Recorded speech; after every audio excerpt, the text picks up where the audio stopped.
How's it going, guys? My name is Zach with the Movie Castle, and today we're going to be taking a look at The Unbearable Weight of Massive Talent.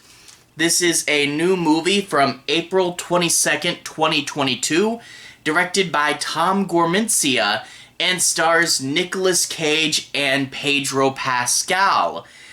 This movie, Nicolas Cage actually plays a fictional version of himself, and he is kind of down on his luck. He wants to be a big star again, get the big roles, get back in the limelight, but at the moment he's only in smaller films, he's having money troubles, and his agent says, "Hey, do you want to make a quick $1 million? There's this really rich guy, he's a big fan of yours, and he's going to pay you $1 million if you go to his island and attend his birthday party." Overall, should be easy money and should really help Cage out. However, when he gets down there, the government makes contact with him and says, "Hey, you know how he got all his money? He's actually a really big criminal, and we need you to help us." And at first, Cage doesn't believe it, but they say he's kidnapped a girl, and the girl's somewhere on the compound, and if you don't help us out, you know, she could die and it would kind of be your fault. So he doesn't know if he could trust this guy or not, and he starts to try to search the compound, but the birthday's going to be over way too quickly, and he needs an excuse to stay there, and that's where Cage gets this idea. You see, this millionaire is big into movies. He wants to make his own. And Nicolas Cage says, "Hey, we can write a movie together," and that gives him an excuse to stay on the island longer. They're talking about movies, they're trying to write their own, and it almost becomes like the non-horror version of Misery, where they're talking about what they like in movies and, you know, how to best write a script, and there is some fun movie moments.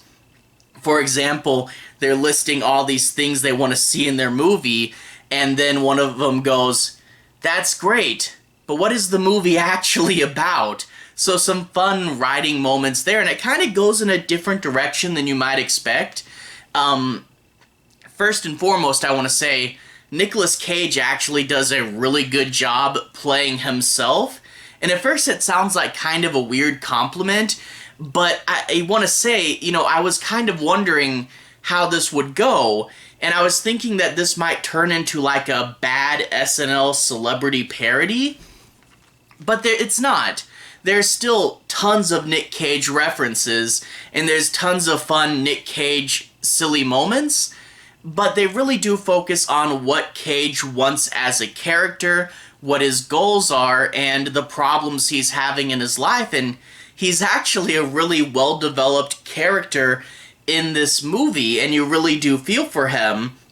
But then you also get Pedro Pascal, who plays the millionaire Javi, and he does a really good job too. You constantly don't know if you can trust him or if you can't. You know, all the evidence says he's a bad guy, and you do get moments where it looks like, oh, maybe something terrible is going to happen, but he's so friendly and so nice, and they really do balance that tightrope pretty well, where you're not 100% sure if he's going to be good or evil. And him and Nick Cage have such good chemistry together, and you really see the two of them talking about movies, getting really into it, trying to write their script, and going on fun little adventures. It really is a good, you know, character study, a really good study of friendship. This movie really is all about friendship. And I do want to say, it's way more thoughtful than I thought it would be. And it's way more well-written than I thought it would be. For those of you guys who want humor, there is a good bit of humor in here. Lots of funny moments and lots of Nick Cage references. But this isn't just over-the-top screaming and yelling at the camera. it's not a lame little, jokey comedy. This really does have a serious structure beneath it, and I thought it was really good. Actually, the plot is done well enough where if this wasn't Nick Cage and it was just a fictional actor, this movie could have probably still stood on its own as a really interesting movie about an actor, but because it is Nick Cage and he is playing himself, it just adds a whole nother layer to it, and it really does serve as a good bonus, but it's not the only thing the movie's standing on. So overall, a lot better movie than I thought it would be. It's funny, but it's not just winking and nodding at the camera the whole time. There is still a lot of funny, over-the-top moments, and there is a ton of Nick Cage references, but that's not the only thing the movie's standing on, and I really did appreciate that. So yeah, definitely would recommend it. Without further ado, I want to go ahead and analyze the plot a little bit deeper. I'm not going to be doing any major spoilers, but I do want to look at a few of the plot points. So let's dive in a little deeper to the plot. We open up with this girl. She's watching a Nick Cage movie. I believe it was Con Air. And while she's watching this, she gets kidnapped. So it kind of sets up, there's true crime and there's Nick Cage in there right away. So she's kidnapped, and then we cut to Nicolas Cage. He's having lunch with the director, and he's really trying to sell himself because this is his dream role. It's a big part. It would help him get back into the spotlight, and he really, really wants this, but he's not sure if the director's really on board, and he's really trying to sell himself. He's been working smaller films lately, and he really needs this. But of course, he's going to lose the role. And while we're in this section in the city, we meet the characters that are big and important to Nicolas Cage's life here. For example, we get the agent, played by Neil Patrick Harris, the guy from How I Met Your Mother. And he's good. He's got a lot of good jokes, but he's not in the movie that long. His character just doesn't have that much to do with the plot. His agent's there trying to help him out, trying to get him roles. He also has an imaginary version of himself named Nicky, and that's sort of him when he was younger and in his prime, and this version's much more intense and going, we gotta go out there, we gotta be big, we gotta do this, so it's kind of the voice of the past there. So really interesting to see Nick Cage arguing with himself. That was pretty funny. But then you also get, he has an ex-wife and a daughter in this movie, and his relationship with the daughter is actually really, really interesting and well fleshed out. He's divorced, so he doesn't get to see his daughter a lot, and he wants to relate to her, but he's having trouble doing that. So he tries to be more involved with her life, and he's trying to show her things he's interested in, because that's his way of sharing himself, but it comes off as being a little selfish to the daughter. For example, he shows her the Cabinet of Dr. Caligari, one of his favorite movies, and the daughter's just not interested in it. It's his way of showing her something he really likes, but she feels like it's being forced upon her. It feels like it's making the whole situation about himself, and she doesn't really care for it. And in turn, he doesn't really know how to talk or relate to his daughter, but he really does care about her, and it's this really important struggle in the movie, so I do like how all that worked out. But of course, because he lost the part, he's even more down on his luck. He is feeling bad. He's been staying at a hotel, and the hotel won't let him to his room because he owes them a ton of money, and being at the bottom of the barrel, he accepts this offer from his agent. The agent has been contacted by a really rich guy, Javi, played by Pedro Pascal, and the agent says, you can make a quick $1 million. It's not going to fix your life, but it'll get you out of the bottom of the barrel you're in right now. do the birthday party, sit on the beach, have fun, and then what do you know, a couple days later, you'll be $1 million richer, and it seems like a good temporary solution. So he flies down there, and he meets the guy, and at first it's a little awkward. He doesn't really know what to talk about, but the two start to hit it off. They have some really good conversations. Javi asks about his career, and they start to talk about movies, and they start to talk about what kind of movies they like. And of course you get where Javi actually turns out to be a big fan of Caligari, and they do a few bits, you know, where he's asking him, what are your top 3 favorite movies? And there's this fun joke with Javi's 3rd favorite movie that's an unexpected pull, but it turns out to be a really, really funny joke. So the two really hit it off, and they do really become best friends. But, of course, there's a monkey wrench. The CIA is on this island, and it's sort of this funny moment where they first see him step off the plane, and they're like, wait, is that Nicolas Cage, the famous actor? What's he doing here?